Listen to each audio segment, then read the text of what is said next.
All right, let's talk about something pretty much all of us deal with, and that's regret. It's one of the most painful human emotions for sure. But what if the key to getting over it isn't about trying to forget what happened? What if it's about completely changing how you even think about the past? Let's dive into that. So you've got the actor Anthony Hopkins, right? Someone asks him this exact question, and his answer is just so direct it's almost hard to believe. No, don't have time to regret. And it's not because he's lived some perfect life. It's just he doesn't make time for it. And that immediately makes you go, wait a minute. I mean, how is that even possible, right? For most of us, regret feels like this shadow that's always following us around, constantly poking us about our mistakes or what we should have done differently. So how does somebody just decide they don't have time for it? Well, the answer starts with really understanding what regret actually is. Okay, so if we're going to escape the trap of regret, we've got to figure out how it's built in the first place.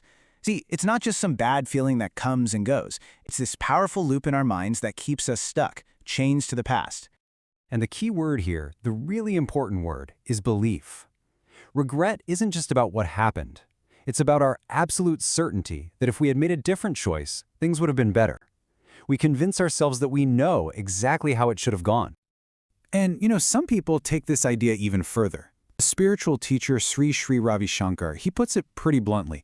He says that when we regret, we're basically being ignorant of how complex life is. We're acting like we were in total control, which gets us to the real root of the problem. And this leads us to the core idea from Harvard psychologist Dr. Ellen Langer. She says the real issue isn't what happened in the past, it's our mindless certainty about it. We think we know, but that feeling of knowing, it's really just an illusion. Okay, so let's test this whole idea of knowing for sure. I'm going to ask you a really simple question, something we were all taught was a solid, undeniable fact. What is 1 plus 1? 2, right? Of course it's 2. That feels about as real as it gets. We are all absolutely 100% certain about this. But should we be?